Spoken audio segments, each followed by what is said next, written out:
Hey Jabbers, we are back with another episode, and today we are talking about marketing and how to turn visibility into consistent inquiries and bookings.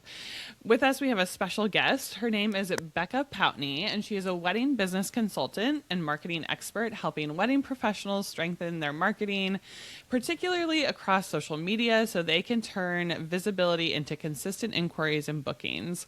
Her approach is very much about simple, sustainable strategies, which we love, and they actually work in the day-to-day of running a wedding business. Welcome, Becca. Thank you so much for having me. And you didn't mention it, but I'm also from England, so people will notice the accent straight away. I will say we've had a really good variety of accents on this podcast, right? Like we had a French Canadian recently. We've had all sorts of wonderful accents. So I think we're up there in the good variety of guests.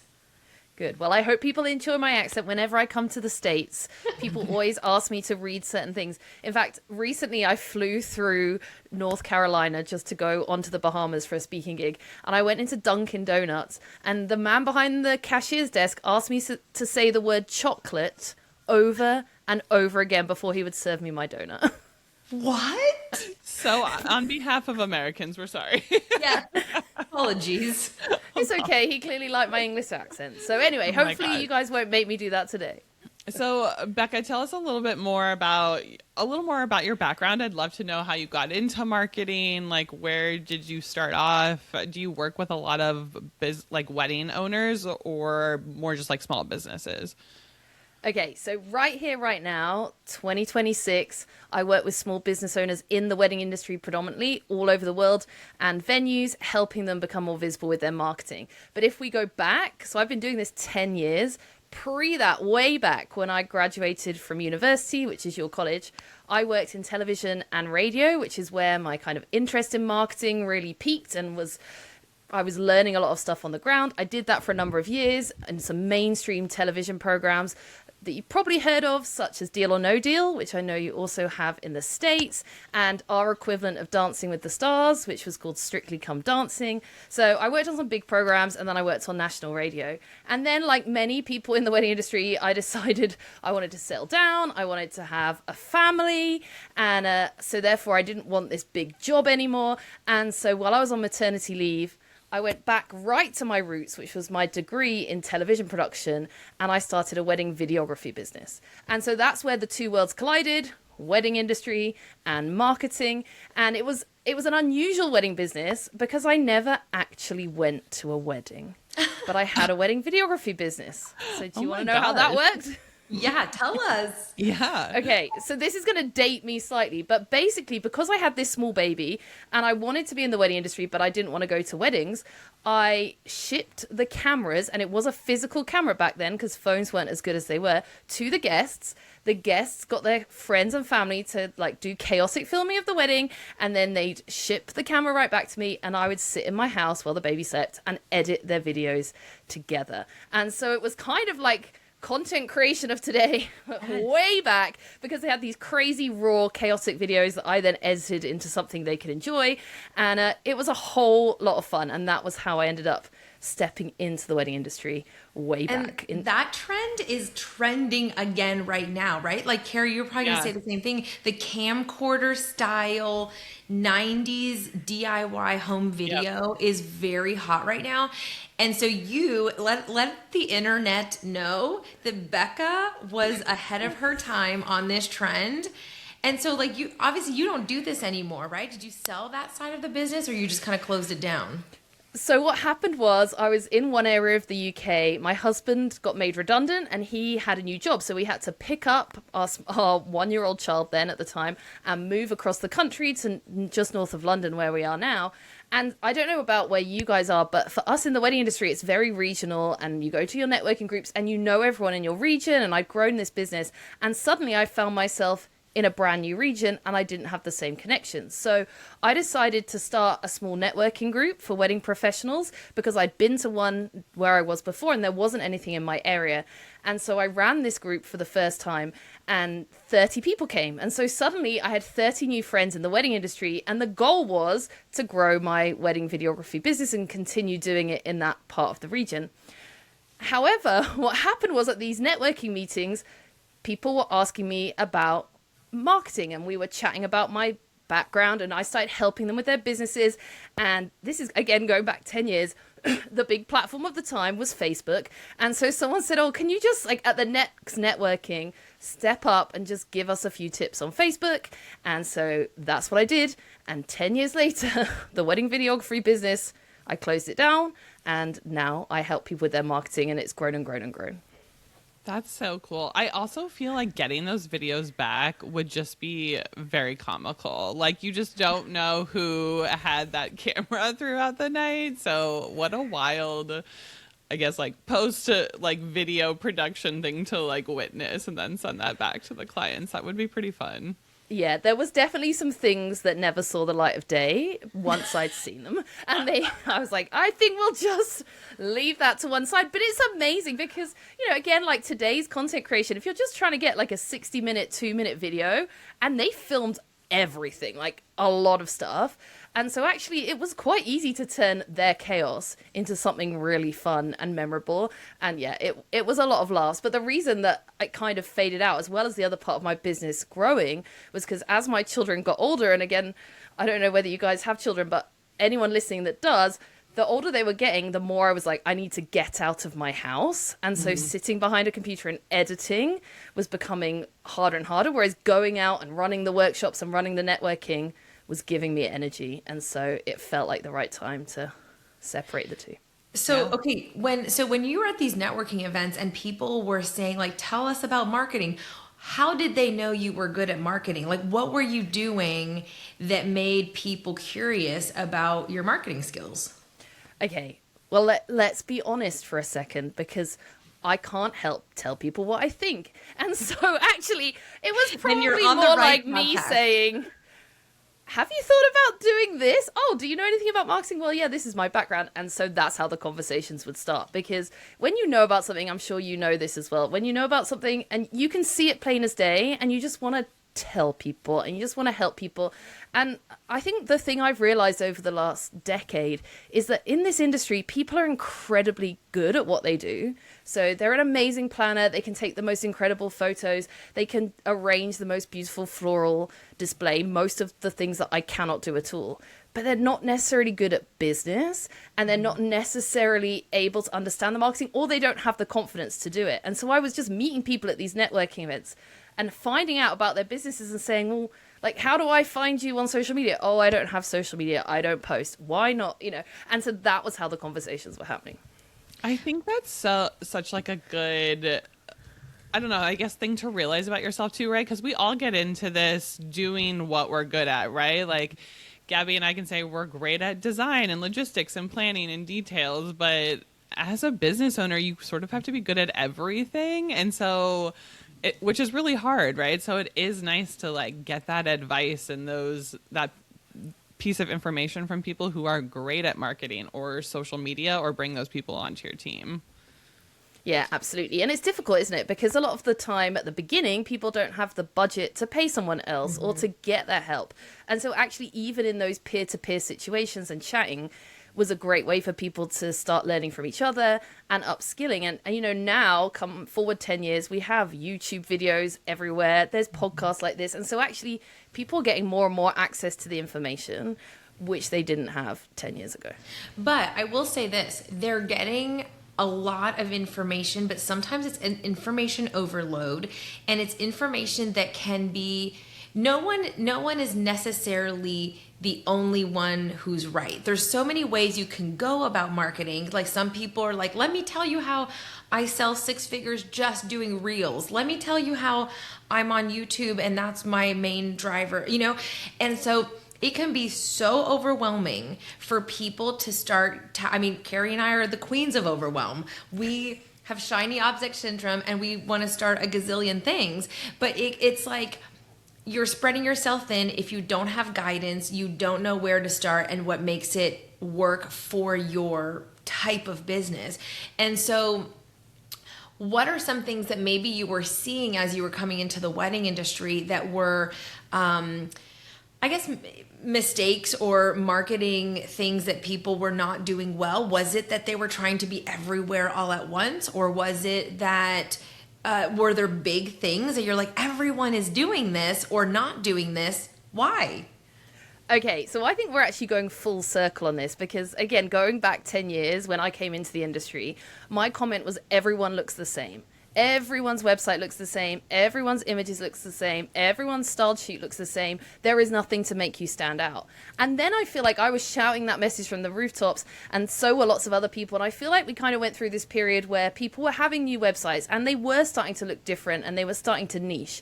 But you know what's ruined that? And it's something that's really winding me up right now is our friend AI. Because as amazing as that is, what's happening is now it's starting to make everyone look and sound the same again. Like I am getting so fed up of posters for events, even just local community events, and they all look the same. Like, you know, immediately they've been made on AI because there's just something about them. They all kind of look the same layout. They're all crowded. They all have so much on them. I'm like, we need some blank space on this poster. And so we've kind of gone full circle again, where now I'm starting to look and people are all sounding the same because the way they write their emails, they're asking AI to help them write their marketing emails, help them write their captions. And what's happening is you think you're being unique, but when you start putting everyone's together, they all look the same. And so I think the biggest mistake people are making right here, right now, is the same as they were 10 years ago, which is people are afraid to show their personality and are relying too heavily on tools which are ending up making them sound the same to save time, but actually it's detrimental to your marketing. That's really fascinating. I feel like I've been in a difficult spot with AI of like, you know, obviously there's a lot going on, especially here in the US, of like data centers and people like really protesting against them and just like how it's affecting everyone's lives. But then it's also like wanting to use it. And I am definitely guilty of like, I need to save time, or like my brain feels fried. And so I do rely on AI and captions a little bit more for certain things. But you're right. Sometimes I'm like, this doesn't really sound like me. And sometimes I throw it up anyway, just to like get it off my list. But that's such a great point. Everyone's starting to sound similar again. It's like not your own thoughts coming through. Yeah, and also people are losing confidence. And so they think the AI is going to do it better than they are. And actually, often it's not, because people want raw, they want authentic, they want you. And so, you know, for example, someone sent me a podcast pitch and I was about to hit delete because I knew it had been written by AI. You probably have it the same. Every podcast pitch I get, they sound the same. Oh, I heard episode 138 about the rise of AI and I thought it was interesting. I'd like to pitch myself. And just as I was about to hit delete, I realized I knew the person who'd sent me the pitch incredibly well. And they've got loads of personality and they're exuberant and I think they're great. And I absolutely would have had them on my podcast. But they sounded like everyone else. And actually, if they'd have just sent me a message as them, it would have been a yes straight away. And so when I went back to them, I sent them a voice note and I said, hey, X person, I very nearly deleted your podcast pitch because it was clearly written on AI. And they came back and said, you know what, it's because I wasn't confident enough to send it, so I thought the AI would help. And it actually had the opposite effect. And I think this is what we're seeing in our marketing. And consumers are seeing it too. We're seeing it. We're more skeptical. And so actually, if you're real and raw and honest, people will trust you more. That's so true. And good for you for giving that feedback, because I think that's a scary place to be in, where you don't want to insult the person, but at the same time, you did them a huge service by saying, I know you, you're a fascinating person. You have a lot to talk about on a podcast, but this didn't sell me. This was like, trust yourself to write a regular, like, hey, Becca, hey, friend, you know, like, by the way, I'm launching this. I really would love to come on your podcast and talk to you about blah, blah, blah. It's so true. And more and more, I was having a conversation with Gary, I think, about this, and other people, because this is just, I want to strangle these people. I'm having a hard time with Gen Z. And I'm not saying they're all the same, but I had an employee who recently quit, and her quitting email was a ChatGPT email, but she hadn't given the prompt to include enough information. And so I didn't receive an end date. I didn't receive very just basic information about stuff. It was more like, thank you so much for the opportunity, and I'm gonna be moving out of state. So I called her. I'm like, okay, when is this your 2-week notice? Are you gonna be like all these questions? I'm like, and it had the M dashes. It just, you could tell this was not her. And I'm like, you're right though, Becca. Now that I'm thinking about it, it's a lack of confidence, and they're thinking that this is going to make them look more professional, make them look whatever it is, but instead we can see right through it. Exactly. And so can our couples. And that's why we need to be super careful.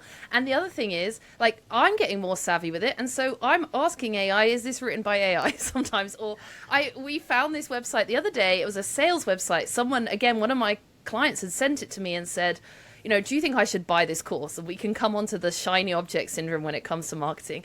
And I said, well, it looks too good to be true. Let me have a look at it. And so I looked through the sales page, and there was something about it that was off. I didn't know who the person was, and I know a lot of people in the industry.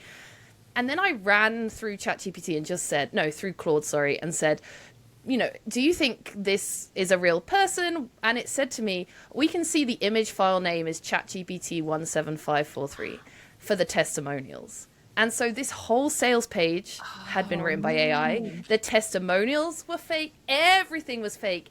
And that's why people aren't trusting it anymore. So yeah, we could talk about AI all day, but I don't think people should be scared of it. I think there's ethics that we need to think about, and the platform of your choice. I keep talking about this thing that I heard recently about how ChatGPT is basically going to be like the MySpace to Facebook of Claude. Ooh. So, it was the first one. Everyone was on ChatGPT, but people are realizing it's not that great, and other people have come and done it better and with more ethics. And now you'll see everyone's jumping ship. People aren't using ChatGPT anymore. They're moving over to other platforms because they're caring more about that stuff. So I think there's places for it. I think there's places for thinking through strategy, thinking through ideas. But whatever you do, don't lose your personality and don't lose your confidence. And the more you use it, the less confident you'll become at just being yourself. Yeah, I'd agree. Man, I think that it's like almost with AI, we have to be like more critically thinking. Like, we have to be really sitting there critically thinking about, like, is this real? Do I know this person? Like, having testimonials that are fake is just like a wild way to go about business. I just like I don't understand that. I mean, is that illegal? I feel like you can't just make up testimonials. And I don't think you can either, but unless you're going to find someone to report it to, right. I don't know who's going to do anything about it. And, we're seeing it from couples. I don't know if either of you have seen this yet. Either couples are using it to create images. And so they're going to planners and saying, I want this landscape, I want this thing. And actually, well, it's impossible to create because they're not thinking about the logistics. Just because AI created it with something hanging in the middle of nowhere with no strings attached doesn't mean you can actually do it. So, we're being sold a fake dream. Yeah. All of the time. Yeah, it reminds me of, this was a while ago, but there was like this AI wedding posted online, and it was like on an airplane, and it was like, I don't know, Gabby, if you remember this, but it was like a beautiful tablescape, and it was like down the center of an airplane, and people were like, oh my God, this is so cool. But there was literally no way to get into the chairs and like sit at the table. And you're just like, people aren't logistically thinking about how this actually wouldn't work. They're just like, oh my God, what a fun idea. Like, have your dinner on an airplane. And it's stuff like that you're like, this actually would not work. But what's great is I think when we flip it as marketers, we can use it to our advantage, because if we know that this is an issue, we can go full circle the other way. And so if we are at a wedding day, if we're setting something up, if we can show, we can film, we can do B-roll of us doing it, of us setting up, of us talking about the practicalities, about us talking about, we saw this crazy AI image online, and as a planner, this is why it wouldn't work, because you couldn't pull the tables out, and that's why you should hire a planner. And so we can take what we're seeing and flip it around and use it for content purposes. Mm-hmm. That's a good point. So Becca, in terms of, I think like a trust factor, right? Like I think a huge pain point for wedding pros is conversion. And that might be a whole, different landscape now that people are kind of like, is this AI? Like, has she actually done these weddings? And I think people, someone inquires with us, we send a proposal and then nothing. And so what for you is like the real problem, and how do we go about fixing that? Because I think a lot of planners and like wedding pros are feeling additionally ghosted in this, like, especially this year. And so I'm just curious what your advice would be for that. Okay, so the first thing is, I think ghosting is becoming a new normal in all areas of life. And as much as I don't like it, and as much as we want to say these people should do better and they shouldn't ignore us, I want to pose you two a question. Because when was the last time one of your friends or someone sent you a message on WhatsApp or on text and said, hey, we should go for coffee? And you go, yeah. And then they go, send me a date. And then 10 million things happen and you're running around in the groceries. And then a week goes by. And you think, I haven't even replied to my friend yet. Or maybe 2 weeks. And then you're like, I'm so sorry. Has that happened to either of you? Mm-hmm. Oh, yeah. Of course. Okay, so that happens to us all the time, and we can all resonate with that. And yet that may be our best friend, and we've ghosted them for 2 weeks. And so when a client ghosts us who has absolutely zero interest in us and our relationship and doesn't care about us as humans, they don't even care. And so as much as that pains us and as much as we don't want that to happen, I do think right now where we are, that is a normal part of society. So the second question is, okay, well, why are they ghosting us? Which I think is a more interesting question. And I think often it's because they're embarrassed to say they don't want to work with you, or they weren't actually at a point of conversion. They were just still in their research mode. So we know today's couples are looking around and they're doing a whole lot more research before they're ready to book, and they're comparing you and they're talking to other people and they're writing it down. I posted something on TikTok just last week, a video of me talking about how the marketing landscape has changed and how couples are everywhere. And a couple actually commented back underneath. So it was obviously meant for wedding supplies, but a couple wrote underneath saying, this is completely true. We actually have a spreadsheet of suppliers we're researching that they don't even know about. And so this is before they've even reached out to you as a planner, before they've sent you an email. They are comparing and contrasting. And if they can't find that information, or you're not giving it to them, they may have a call with you. They may look to have the proposal to get the information, and then they realize it's too expensive and they're too embarrassed to tell you. And so they just disappear. Or, on the other hand, they're overwhelmed, which you just said, you're both overwhelmed people. We are living in an overwhelming society. Life is overwhelming. And so what happens is they get overexcited and they go to 2, 3, 4 planners and they start talking to them, and then they all start sending the information back, and they can't even read it. They just go, no, computer says no, and they just delete it. And so I know those things aren't good pieces of information for us to hear, but I think it's helpful for us to understand that these people are just people, and I don't think they're ghosting us because they don't like us. It's not personal. They're not being rude. It's just the way society is going. So how do we combat that? Well, number one, we put as much information out there as early as possible to stop ourselves wasting our time. So things like pricing guides, even if something's bespoke, give people an idea. Like one thing I keep pushing at the moment, which still hasn't really come to fruition, but if anyone's listening and wants to try and make it happen, I would love to see it, is when we're doing these styled photo shoots or putting stuff on Instagram or writing blog posts or being in magazines, putting a price breakdown next to it, doing a reel and saying, we created this and this is how much it costs. Bing, bing, bing, bing, bing. Because people don't understand, and that's why they waste your time, because they've seen this beautiful thing, they want it, they come to you, you tell them it's $50,000 and they only had 5,000 and they're gone. It's so true. And there are some Instagram accounts that I know that are starting to really put out total wedding budgets. I think the challenge is the sensitivity to who the clients are and if they want that to be shared. But if we could go back into our archives and show photos of the decor from a few years ago with a price tag and not show faces, I mean, it's not like anyone's going to know whose wedding that was. We just have a scanning of video or something like that of the decor, whatever. But yes, I agree. I think that needs to be shared.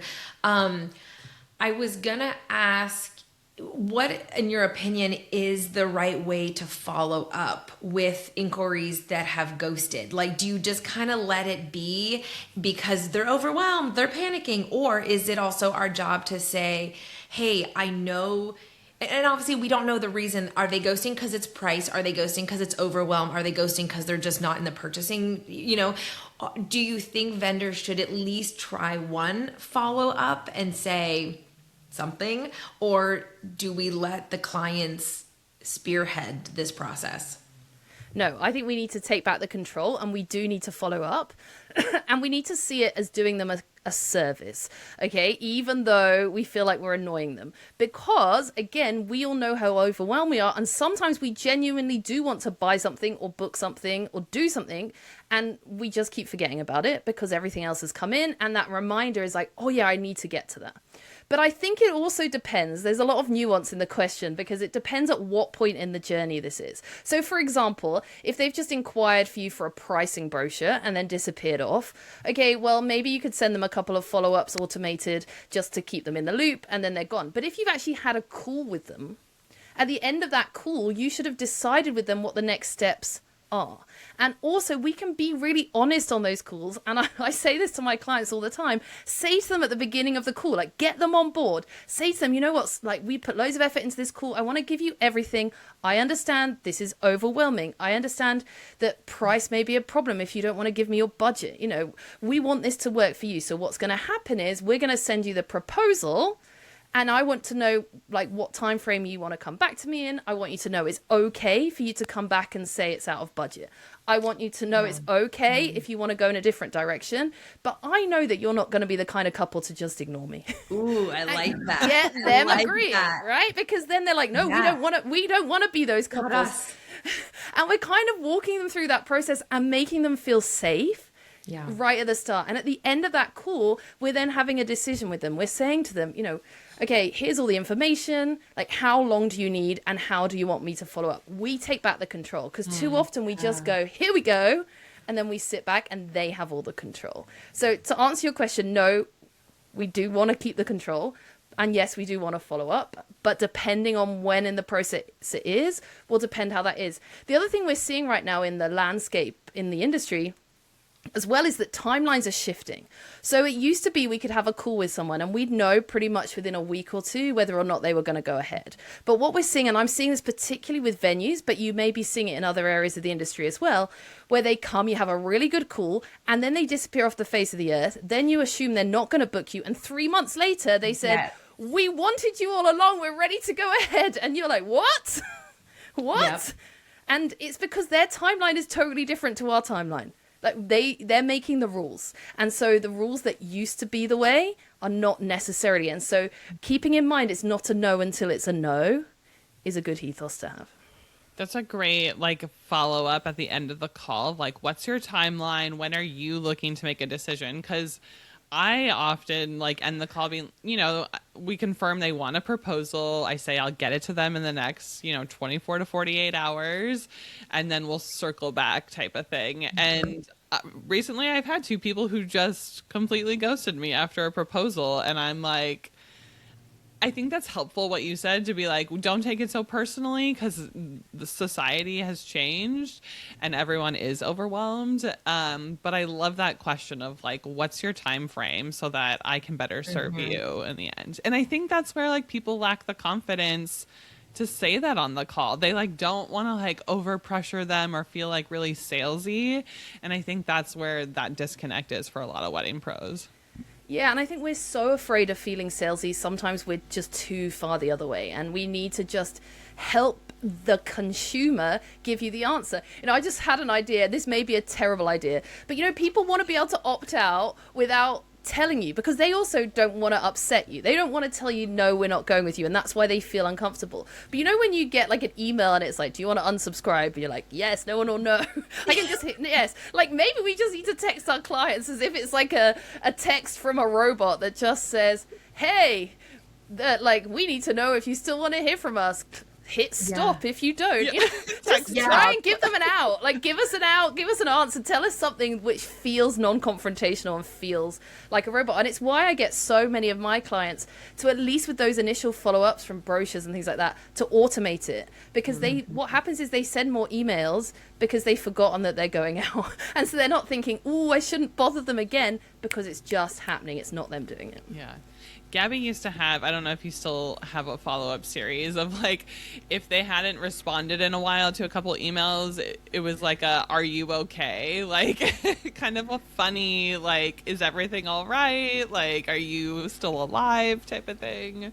Yeah, and they replied. You got responses. Yes. Yeah. Yes, I've been in the thick of it right now, so I haven't been able to. If they ghost, I'm like, good riddance, because I can't take on more right now. But yes, it was one that Ashley Ebert from the Abundance Group had, was a 4 or 5 email sequence that she had put together, and I tweaked it a little bit, but essentially the very last email is like, are you okay? Was a subject line.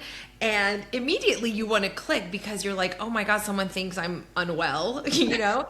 And then it was just like, hey, just making sure you're okay. And it was something like, if you're just chilling, watching Netflix and zoning out from wedding planning, let me know so I can send you your favorite snack or something like that. And I haven't sent anything to anybody because they haven't gotten that far. They've just replied, yes, we're okay. We decided to go with another planner, or we decided to do, and I'm like, thank you so much for letting me know. I would rather know. And I have to share this. I just had a bride, so we had a call recently, and she is in the event world herself, so she knows how it feels to be ghosted.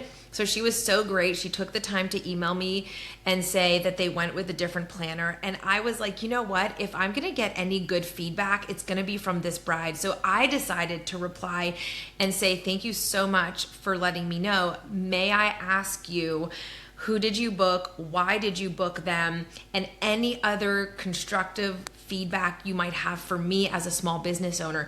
And you guys, I got a very long, super kind, super helpful email from her. And she said, here's what we wanted.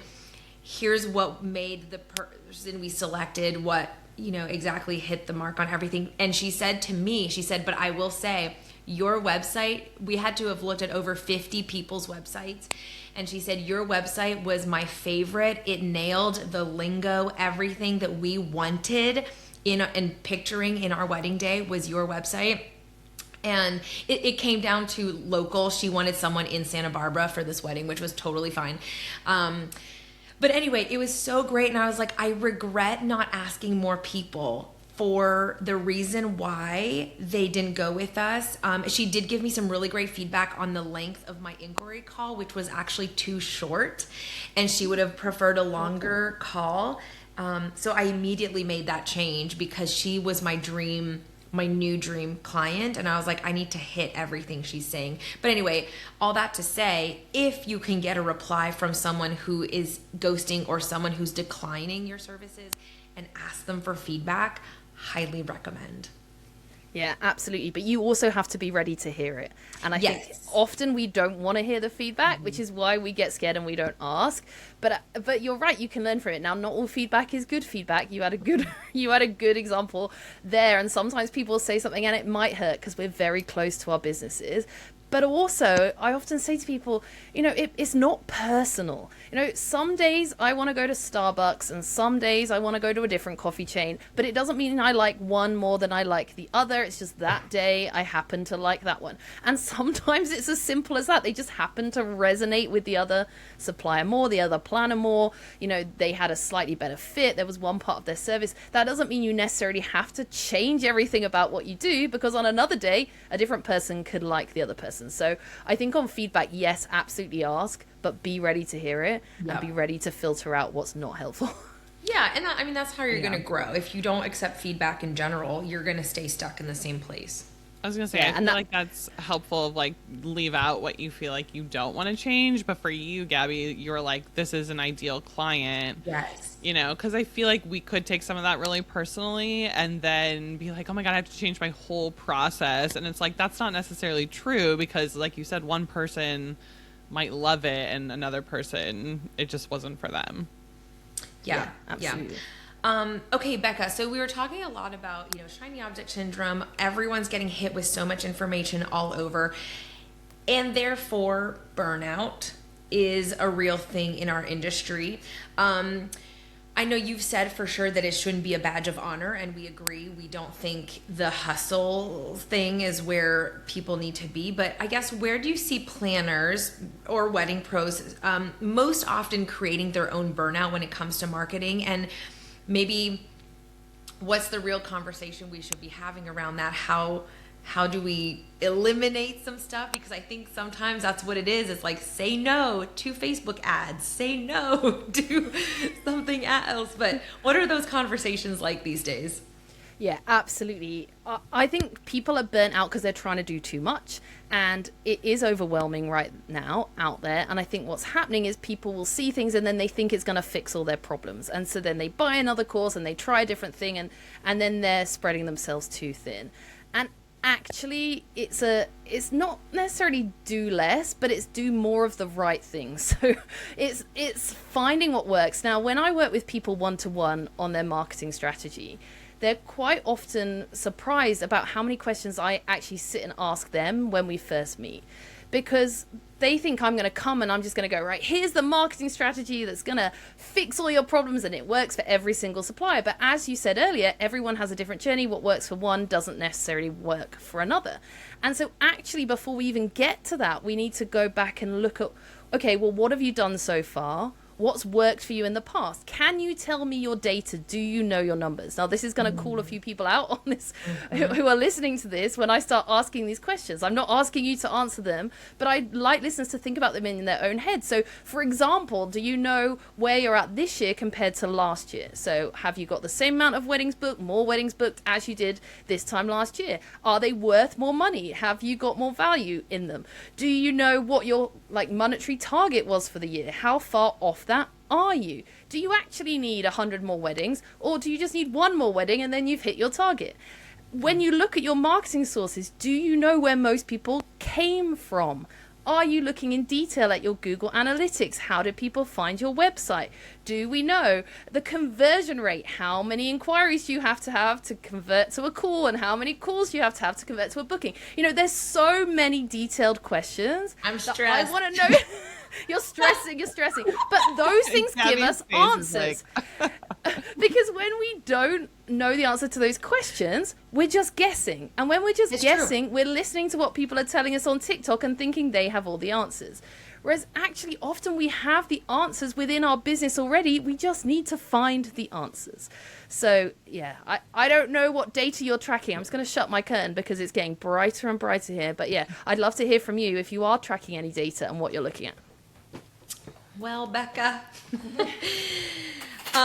Okay, data is being tracked in the inquiry form because we ask, where did you find us? So I will say, while I'm not counting specifically, and I do wish I had hard numbers on that, I can at least visually see, oh, there's another Google, there's another Instagram. Those are really, for me, the top two is like search engine, Instagram, and then some preferred venue referrals, which are always a gem.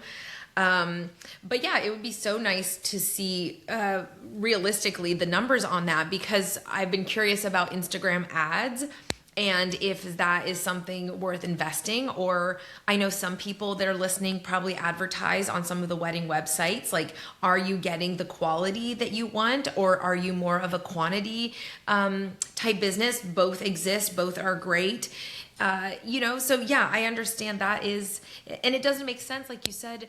Why would we dive in to trying to grow on TikTok if we don't have anybody coming in from there, Well, exactly. And so what happens when we don't know our numbers in detail is we make decisions based on how we feel rather than what we actually know. And so, the directory listing one is a great one. So I had a client who I was working one-to-one with, and they said, I'm going to cancel all my directory listings because I don't like directories. And I understand that point of view. Lots of people have that point of view. That's fine to like them or love them or hate them. Up to you. But they said, we're going to cancel them all. I said, okay, well, that's fine, but can you just show me the data? Like, show me what's been happening. And then when we looked at the data, they were a wedding venue, and they generated thousands of pounds from inquiries that had come through those directories. And so I said to them, well, you can cancel it if you want, but are you willing to lose this huge chunk of where your current customers are coming from? And they said, no, we're not. Right. And because they felt like they hated directories, or they'd watched TikToks about directories are dead. They'd gone through this whole thing and they'd forgotten to look at what was actually happening in their business. Now, if they'd have taken a moral stand and decided, I'm not doing it for moral reasons, that again, absolutely fine in their business.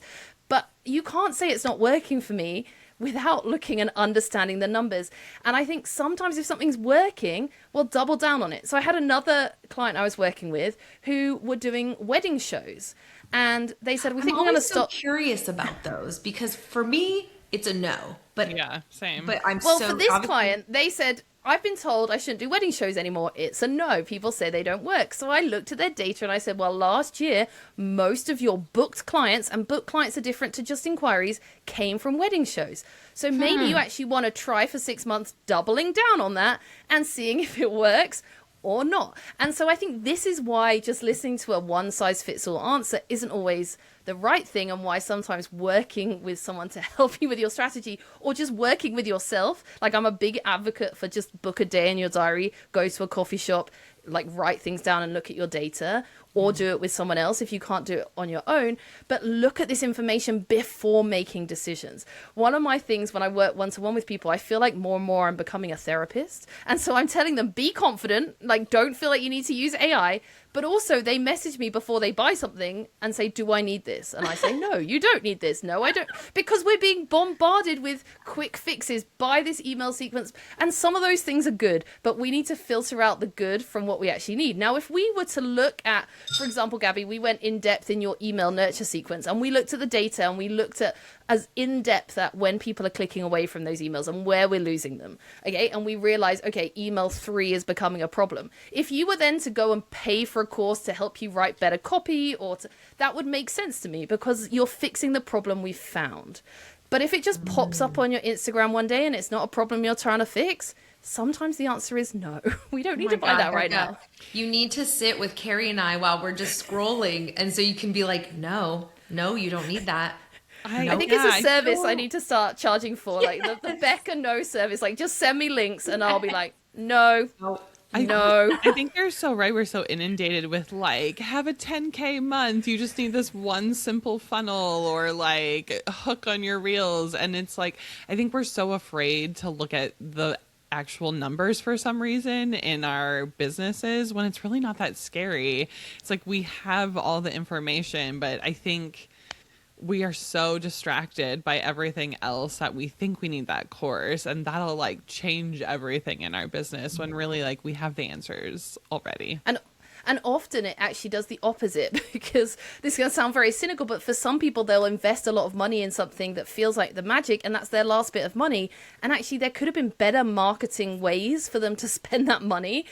Do that wedding show, get in front of some actual brides, because often, especially with these big courses, the ones that are promising big things, the reason those people are rich is because they're selling you the course. So unless you're planning on being someone who sells courses, it may not work for you. You'd be better to, redistribute that money either in someone helping you with the strategy, a system, a CRM system, something that's going to take stuff away from you, or tailored education when you've decided, I have this problem. I want to understand how to be found in AI search, for example. Okay, well, I'm going to budget in my budget this year some money, and I will find a course and do it. But I think it's always dangerous when something just pops up and it's not in your plan and you just buy it quick. Yeah. Kari, I did see you signed up for a webinar. It it was free, by the way. It was free, so that's the only reason. And I haven't watched it, so. We have a shared inbox for the podcast, and so I was like, oh, Kari signed up for this. Gabby's in Croatia, and I'm like, how to make money on the podcast. I love it. Becca, I feel like this is a good question to follow up to this of like, people hire you and I'm sure they come with like, I want her to solve this problem, but then you dive in and ask these questions and you're like, this is actually what you need. How do you sort of bridge that gap with your clients and give them the help they actually need in their marketing? Well, actually doing the question solving part is kind of a big step in that, because in order for you to make decisions about your business, you need to know the information, and sometimes you just need someone's hand to hold to do the thing. And so if we were to look at one of your listeners' businesses and we went through all the questions, then we would see a number of things. So we would see, well, there's a couple of things. Number one, is it a inquiry problem? Is it that you're not actually getting any inquiries at all, right? Maybe you're not getting anyone filling the form on your website. No one's inquiring. You're very new, or maybe it's stopped entirely. Well, then we need to do something about your visibility. That's a visibility problem. Or maybe it's a conversion problem. And so then we need to look at a little bit different. Maybe we're attracting the wrong people. The people that are coming haven't got the budget for us. So do we need to look at our messaging? So we may be visible, but our messaging may be wrong. And then down the line, could it just be that we're in complete chaos and we need better systems and we need better ways to do things? And so once I ask those questions and people reflect and we can work out where the issue is, well, then we can go really targeted with, okay, let's tweak that. But there is no magic answers here. There is no like, here's the secret marketing source, because it's different for everyone. And that's why, again, we need to be really careful. There's a thing that I see a lot on the internet, and it'll say things like, don't listen to people who aren't still working in the wedding industry because they don't understand. Well, that may be true, but just because you've worked in the wedding industry, that only means you understand how you did it. That doesn't mean you understand how it's going to work for everyone else. And I think the thing I'm saying to people at the moment is every client is different. There is not just one way that you're going to do better. You know, when I worked at the radio station way back, we would meet with a client to talk about how they were going to market on the radio, and we would do the same thing. We would ask all the questions, we'd try and find out what they were trying to achieve, and then we would give them the solution that was best fitted to them. And that was very different for every different client type. It's not always the same. It depends on a variety of factors. And the important part is, once you've done that work and you've implemented the thing, is to then go, okay, we've done that for 3 months. Now let's reflect. Did it work? What's happened? Do we need to give it longer? You know, we decided to give TikTok 6 months to see. We went all in on it. We bought the course. We've done the content. Okay, nothing's happening. Okay, now we make a decision. Do we continue to put more time or money into that platform? Or do we think, no, we tried that, let's try something else? It's as simple as that.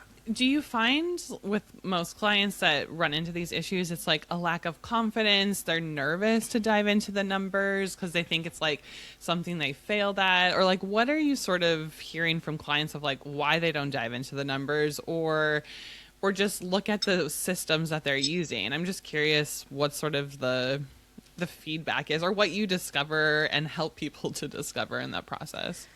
So I think it's one of two reasons. I think for the busy entrepreneur, it's lack of time. So they just don't have a system in place for them to look at the data. So they don't go in every month and look at the numbers. And so they're just so overwhelmed and so busy that they're just trying to do everything as they can. So overwhelm is definitely a factor for some of my clients. And the other half, it will be confidence. They're scared of what they will see. They're scared that if they look at the numbers, it will show them that they're actually spending more money than they're making. And I think one of the things I'll say to people is, I understand that, and I know why you're scared to do it, but if we look at it, we can fix it. But if we don't look at it and you're in denial and you keep spending money on courses and keep spending money on this stuff to try and fix it, you may be making the problem worse. And actually, I'd rather know that you were making $50 profit a month and we were going the right direction, rather than you're losing $50 a month. And it's simple things like I do with my clients. Like, okay, let's just write down everything you're spending in your business before you even make a booking. And let's look at how much you're spending, and then let's work out some sales targets. Like, do you have a target in your business? Do you know how much money you want to make? And again, that answer's so nuanced and so different for everyone, because some people want 5 weddings a year and that's it. They kind of want it like a hobby, or maybe they want 5 big weddings. Other people need 50 to 100 weddings to survive. And so we can't compare the systems because they're very, very different. And so for people listening to this, I just want to encourage you, it's okay if it's not looking good when you look at the numbers, but looking at the numbers is the first step to making it better. In fact, it's a much better first step than going and buying an expensive course that's going to put you in more debt. I think we're also trained, and you mentioned this, but I think we've been trained over the last, like, I'm going to say since 2020, because that was really the explosion of courses, but we're trained mentally for that quick fix. It's kind of like the concept of getting the gym membership. You already think you've lost, like, you already think you're active because you got the membership, but you have to go to the gym to see results. And I am absolutely notorious for purchasing courses and just it sits in my inbox and I'm like, well, at least I bought it. So that's justified. I'm on my way to 10K months are on their way. Yeah. They're on their way. I'm manifesting it just by buying the course. And also I want to say, Becca, like how honest you are with your clients is really amazing, because you are not trying to fit every client into the same box and give them the same marketing strategy. That could be so easy for you to say, great, step 1, you're going to do this all the way to 10. Everyone's the same. But it sounds like you're really taking time with the clients to understand how they work. And also, like, marketing a venue is going to be very different than marketing a wedding planner and marketing a photographer or baker. So yeah, I really like that. And being transparent about that. I appreciate it. Yeah, I think so. And again, it's so difficult because not everyone listening can afford to work one-to-one with someone, right? So best case scenario, if someone comes to me, of course, the best way for them to get the best results with working with me is going to be working with me one-to-one so we can do the detail. However, if you haven't got that money, please don't think that means it's not open to you, because I always say you need time or money in business. You need time or money. If you don't have the money, well, then you need to set aside the time to create the spreadsheets, to look at the numbers yourself, to deep dive on podcasts on the particular area that you're interested in learning about. You know, courses aren't all bad, like I said, if it's the right time and it's the right thing. But it's a bit like we were talking about our clients and who has the control earlier. We need to take back the control, because, you know, recently I've been running a TikTok course, which is perfect for people who want to do TikTok right now, but it's not perfect for everyone. And so, you know, it doesn't mean things are wrong, but they're right when you need them. So, you know, it's like when you're learning to drive a car, you want to take the driving lessons. But I don't need to take driving lessons now because I already learned how to do the car, and I don't need to take them when I'm 10 because I'm way off being able to drive the car. And yet sometimes we'll buy these courses and listen to the podcast and do the programs that are not right for us at that time. And all it does is it confuses us more, and it makes us more overwhelmed. Yeah. So true. Well, as we wrap up, Becca, one last question for you. If you were a wedding planner, which is most of our audience, and you were starting fresh today, and this is very selfishly a great question for me because I'm launching a new brand and I'm going to be starting from scratch. And you had no reputation, you had maybe no referral network. What would you do differently than, like, today? What would you do differently today than maybe what other planners have done so far?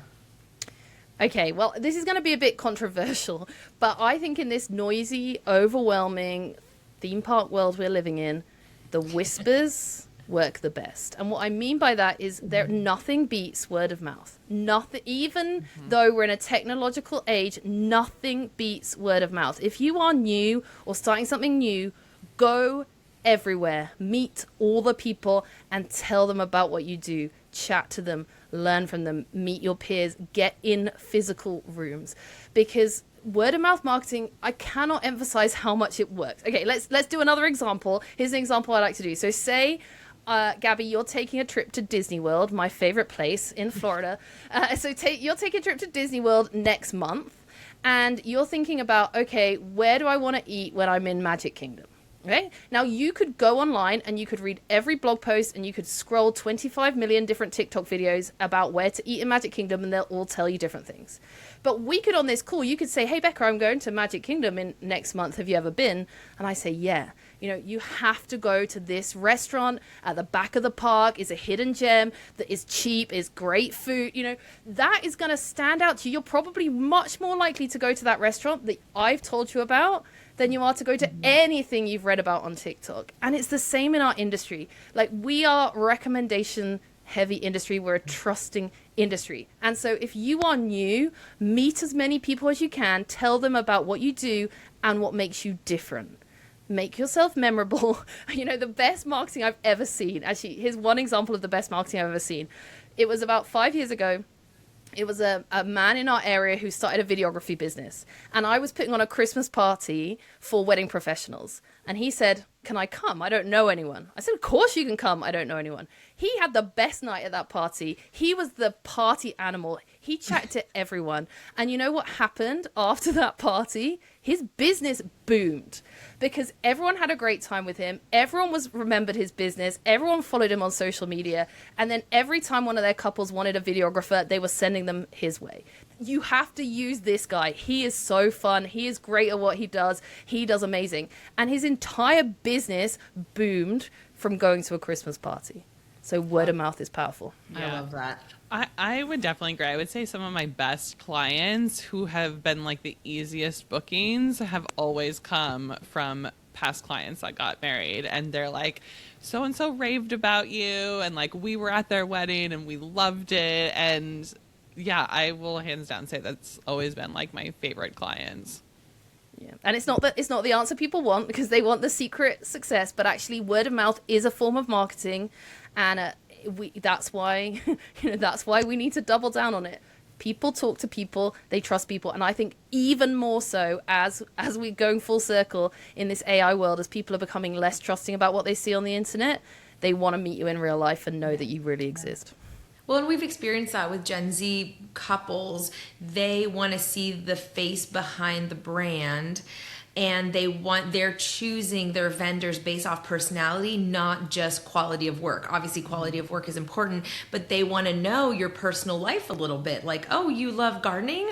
Amazing. I love gardening. So you said this at the very beginning, but you still recommend that wedding pros show a little bit of their personal life on their social media, in their marketing, and so on, because I think it makes you connect with them a little bit more, right? Yeah, absolutely. And it doesn't mean you have to show everything, because people worry about that. I don't want to show everything online. I always say that a great marketing tool is to pick 2 or 3 things about yourself that you want everyone to know about you. So shall I tell you what mine are? Yeah, Disney. Yeah. Okay. Yeah, Disney is one of them, right? I've already mentioned it in this call, so I talk about it a lot. The Spice Girls, because I'm a 90s millennial child. I love the Spice Girls. You're from the source, Becca. Yeah. You're there. It's like you're breathing the same air as them. And so to the point where if I'm at an event and someone plays a Spice Girl track, everyone knows. Okay, everyone knows, because I talk about it a lot. And then the other thing is the fact that I have a family and I have children, and I always say family first. Okay, that's part of my values and that's part of my ethos. There's other things, musical theatre is another one. But what happens is if you talk about those things enough, it feels like people feel like they're getting to know you. But actually, they're only getting to know very small parts of your personality. But every time they see something, it reminds them. So people will send me photos of their Disney mug, or people will send me messages about their trip to Disney, or they like, I heard of Spice Girls on the radio and I knew you'd love it, right? And so those things become synonymous with me, and we can all do that in our marketing. So you don't have to show everything, but just two or 3 or 4 interesting things about yourself, and talk about them regularly. And then that brings personality to your brand. And when people are those people, they'll connect with you. So if you're a cat person, I'm not an animal person, but if you're a cat person and you're really into it, other cat people will love that about you. So true. I love that. So true. Becca, thank you so much. This was such fun and great conversation. I feel like really valuable for listeners. And Gabby and I are probably going to dive into all the data and numbers this week in our own business, even though Gabby doesn't want to. I think it's necessary. But we really appreciate you sharing your expertise with us and our listeners. Where can people find you online, and how can they work with you? Absolutely. It's been so much fun. I could have talked to you guys all day, so maybe we'll have to come back for a second round. But yeah, if people want to chat, I work with people all over the world. If you're listening to this and you're just thinking, yikes, I need someone to help me untangle the mess, please reach out to me. I'm a judgment-free zone. We'll just look at the numbers together if you want to. And find me on Instagram at Becca Pountney or my website, beccapountney.com. And I'm sure you guys will put it in the show notes. Yes, we definitely will. Perfect. Well, thank you for being here. And I think we might, have you back for a part 2. I think it'd be good later in the year to see where people are after they looked at the data. But Jabbers, thank you so much for being here. And we will be back next week with a new episode. Bye. Bye.